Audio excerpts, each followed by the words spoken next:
Okay, this story is called Contribution. And I've always been curious over the years where writers get various ideas and for novels, but also for short stories. I never get tired of hearing how someone gets an idea. Even, famous, kind of a pop writer like Stephen King. I remember one time he was driving, I believe, from Florida back up to Maine. I think he goes to Florida in the winter and comes back to Maine in the rest of the year, whatever. But I think he was driving and there was some delay. Maybe he had car trouble or something, but something caused him to stay an extra night somewhere in the Carolinas, just halfway in between. And he had some time, and so but some idea came to him also when he was driving. Can't remember the specifics, but he just sat at the hotel desk that extra day or half a day while he was waiting for something to be repaired and cranked out a story. I'm not sure how he got the idea, but that alone was kind of interesting.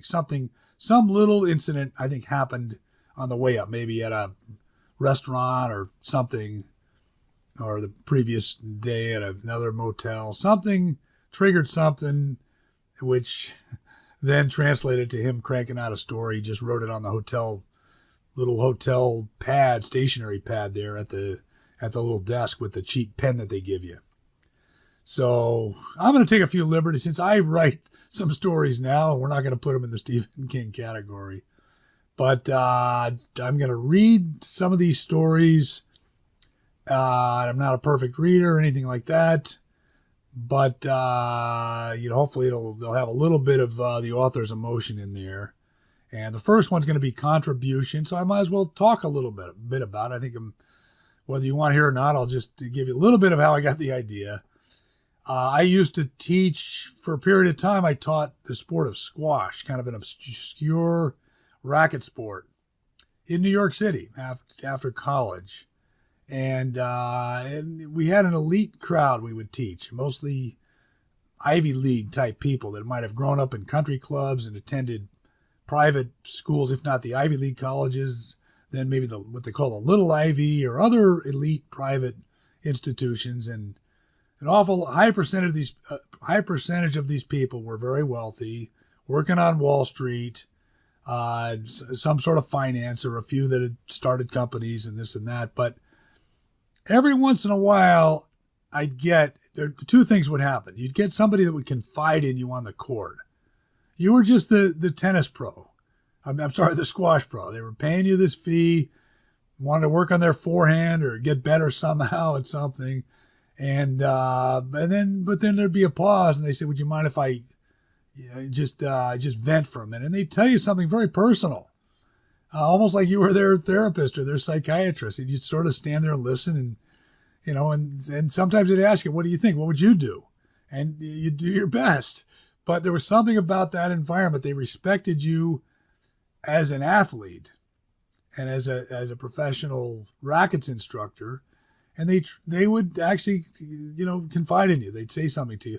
The second thing would be, I'd run across some of these people who were making a fortune, living up in Greenwich, Connecticut. They take the train in every day. They had the whole thing going with the club memberships and the kids in the private schools. And everybody was on track to do everything. They might have had a house out in Aspen, Colorado. In the winter, they'd fly out and go skiing. They had everything going, but they really didn't enjoy the money business. They didn't enjoy working sort of for other people, working for these Goldman Sachs and Merrill Lynch and these companies downtown, making money for those people, shuffling funds around. They some of them didn't enjoy it, and they admitted it. And I think there was one guy, or it happened a couple times, but one guy I remember clearly stated he would rather be building houses, renovating houses, building houses, doing stuff with his hands. But unfortunately, that wouldn't pay enough to maintain the lifestyle that he was locked into. So he was sort of stuck. So I guess those couple of things, people sometimes confiding in you as the pro, and also the fact that, people often who make a lot of money maybe they want to be doing something else, something much more blue collar, but they can't do it. So that kind of became the genesis of this story. Contribution. It's not very long, and I hope you enjoy it. Okay, thanks.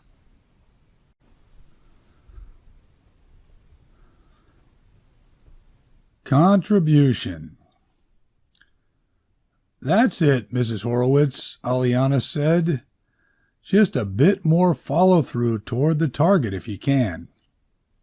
Aliana fed another ball, and Mrs. Horowitz awkwardly corkscrewed the racket back and sailed another forehand 10 feet over the baseline. That's okay, Aliana said. What's good is your shoulders are rotating nicely. You're a sweetheart, Mrs. Horowitz said when they finished. I'm being honest, Aliana said. A big difference today. Mrs. Horowitz laughed and said she'd see her Thursday, and Aliana's next lesson showed up, and she went back in the court and cranked it out plus 3 more after that. At lunch on the little patio off the club kitchen, Henry said, Mr. Patterson, he offered us tickets for Indian Wells. Prime seats for the quarters. You don't want to go, do you? That's always tempting, Aliana said, except for the whole trip to Palm Springs part. Henry looked around and lowered his voice. His son punched him. He says he can't focus on watching tennis matches. Gosh, Jamie? I know, I've been trying to wrap my head around it. What a nice kid. Aliana and Henry were married. Aliana was the head pro and Henry was the assistant pro at the Green Bray Racket Club in Marin County. The club had a $40,000 buy-in and dues of $3,000 a month, meaning that most of the members were millionaires at least. For whatever reason, during lessons they would sometimes confide in Aliana and Henry. Anyhow, what else do you got? Henry said. Dane Morris, then the kids, then a women's 3-5 practice. Oh, I had Garrison this morning. He invited us to a party on Saturday. They renovated their house. That sounds fun, Aliana said. I get a kick out of Garrison. I'm sure he'll have the Indian Wells stuff on. Probably a movie theater-sized TV. Easier than going all the way down there in spite of the generous offer. Much, Aliana said. Garrison's house was in Tiburon. On weekends, traffic was nasty from when you got off 101, but eventually you turned up into the hills and then you were good. Garrison was about halfway up, with views of the bay and the city. He was on a dead-end street that connected to open space, and dog walkers passed by in a steady stream. There were a couple of monster houses you could see further up. One of them was under construction, and the rumor was it belonged to the head Google guy. A vacant lot up here alone would run you a couple million. Garrison's spread was modest, but, Henry thought, impeccably set up. The south side was floor-to-ceiling glass, and the living room opened into a simple and elegant redwood deck. Henry and Aliana recognized a few club members among the guests, though not as many as they would have expected. Garrison said, I'm glad you like it. We started with a 1960s ranch. It had cheesy wood paneling, no insulation. It was actually a summer place for a couple from Woodside. Dang, Henry said, you could have fooled me. It was my baby, Garrison said. Took about 1.5 years. I did most of the work myself. Really, Aliana said. So you have hidden talents beyond just tennis. You're buttering me up again, which is why you're such a popular instructor, Garrison said. How'd you learn everything? Henry said. Just bit by bit over the years. No one trade is that complicated, actually, long as you take your time. Most of what you need's on YouTube now, if you get stuck. Well, your attention to detail, it's really impressive, Henry said. Thank you. Being entirely open, This is what I'd like to be doing, renovating houses. You mean period? Aliana said. Yep. Pushing people's money around all day, that gets old. In fact, it sucks. Pardon my French. So, why don't you then? Henry said, although I guess I have an idea of the answer. There's a lifestyle you get locked into. Sandra does her thing, the kids in private schools, the house in Aspen, the trips to Europe, the club memberships. A chain reaction is sort of how it unfolds. Garrison took a good-sized gulp of his drink. What I'm hearing, Aliana said, is you're an excellent provider. And that's admirable. Garrison smiled. You know what? You always look at the glass as half full, don't you? He patted Aliana's shoulder and let his hand linger for a moment. Henry thinking just slightly too long. Aliana was on her second glass of wine. She said, Okay then, since everyone's bearing their souls here, I'll go too. Henry didn't know what she meant by everyone, but Aliana continued. I used to play right-handed, she said. Henry chimed in. She had an injury. She screwed up her wrist. Back in the juniors, and I was impatient and I had surgery, Aliana said. It never bounced back. Garrison said, Geez, so you're saying the surgery made it worse? Then I ended up in rehab. Not physical therapy rehab, real rehab. Henry had never heard about any rehab, and was hoping she was making this up too. Amazing, Garrison said, as though the rehab disclosure was no big deal. Were you at least a little ambidextrous? I don't think so. I relearned the strokes, mostly with a ball machine. The serve was the toughest part. Sandra appeared and said hi to everyone. She was tall, blonde, and large-chested. Henry assuming everything was enhanced to some degree. Two of Garrison's favorite tennis people, she said. When it thins out, why don't you stay for dinner? Garrison said, Don't even think about it. We insist. Aliana said, That's so nice. I hope we can contribute something beyond shop talk. You do, Garrison said. They were in the hot tub, just the four of them left, and the sunset was framing Mount Tam.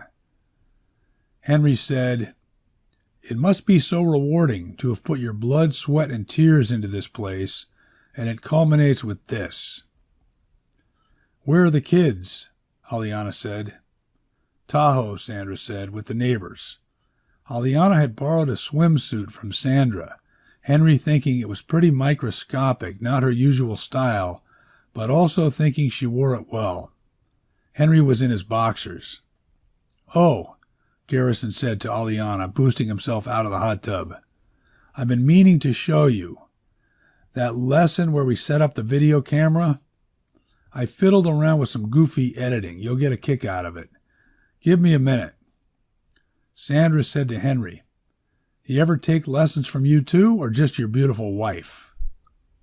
He does, but there's a dynamic I've noticed, Henry said. Guys often prefer a woman's approach. I can see it both ways. Aliana smiled. Maybe it's because I've been at it longer, she said. She's right, Henry said. If you can believe it, I took a lesson from her in Florida. That's how we met. He was a good athlete, Aliana said, a point guard, basketball. He picked it up quickly, at least well enough to teach it. More like a third-string one, Henry said, but yeah, all sports are similar to an extent. Tennis is all about muscle memory. Interesting, Sandra said. Garrison was back. I heard part of that, he said. Geez, have to give you credit. Unfortunately, my iPad's dead. I'm recharging it. That's okay, Aliana said, getting out. You can show me inside. I have to use the girls' room, and a refill sounds good, too. She wrapped a towel around herself, which sort of did the job, and Garrison followed her into the house. Where were you a point guard? Sandra said. Vanderbilt. It's in Nashville. I'm familiar with it.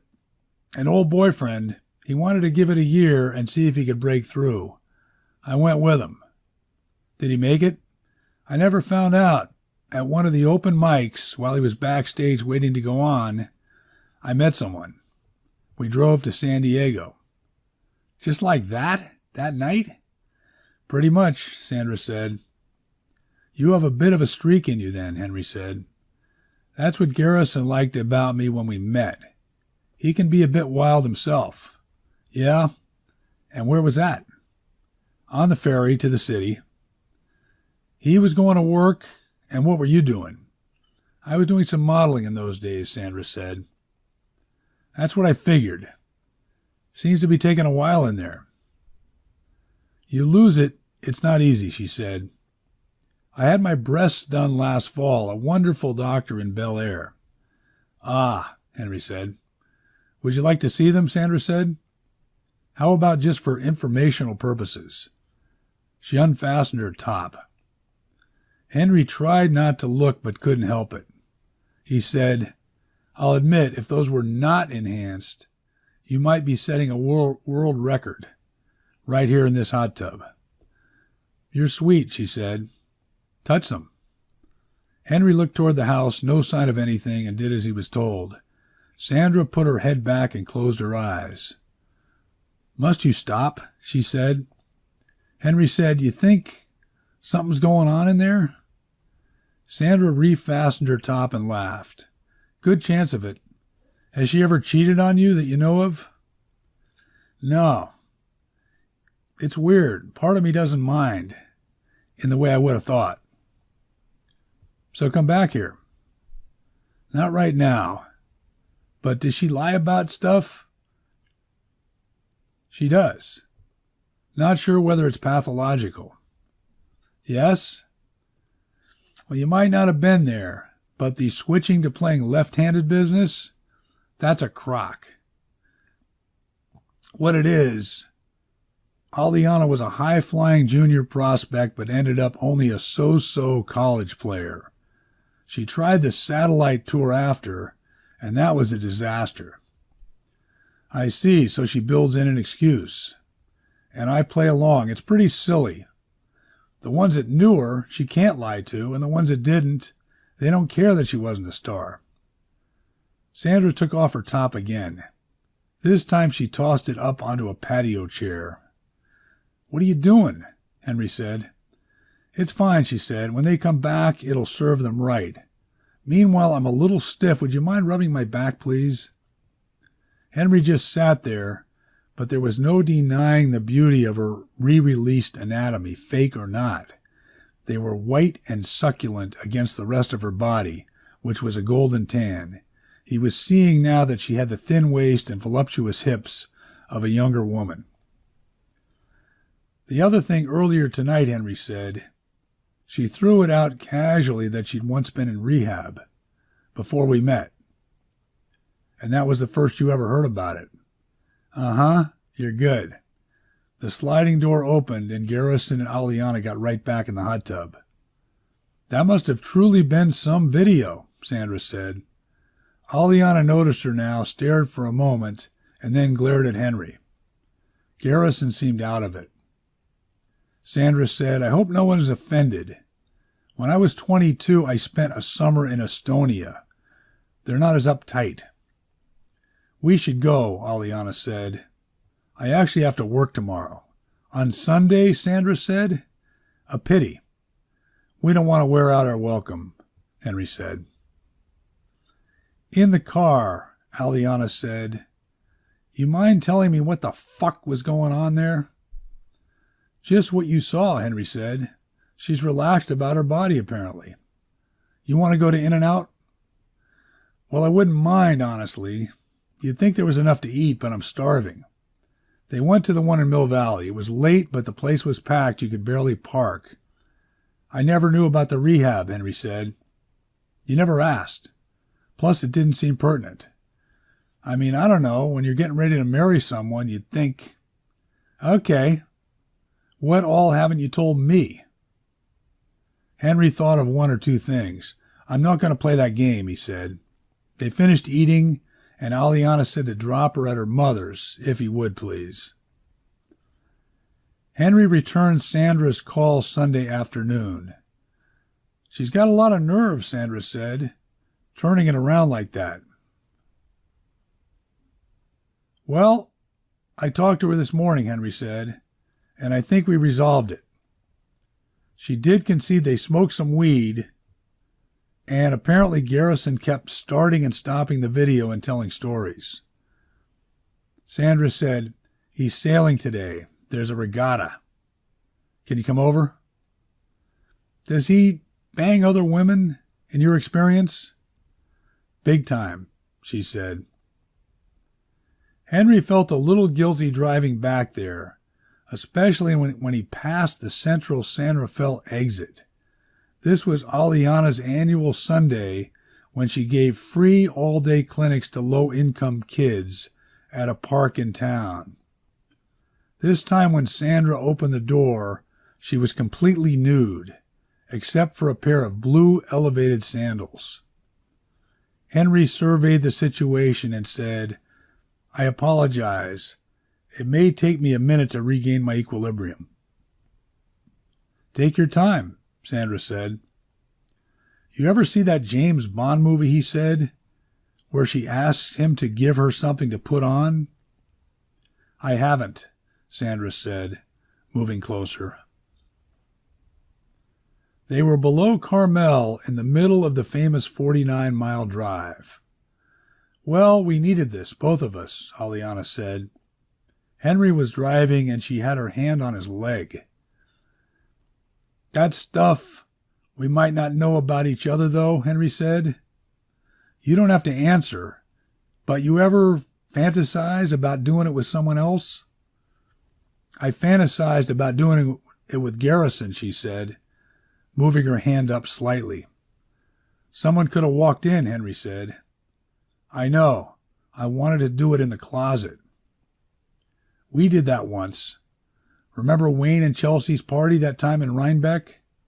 There were probably 50 people milling around." "That's what made me think of it," she said. "Anyhow, the wife, though, wasn't that unbelievable? What a bunch of nonsense. Estonia liberated her." "That was pretty funny," Henry said.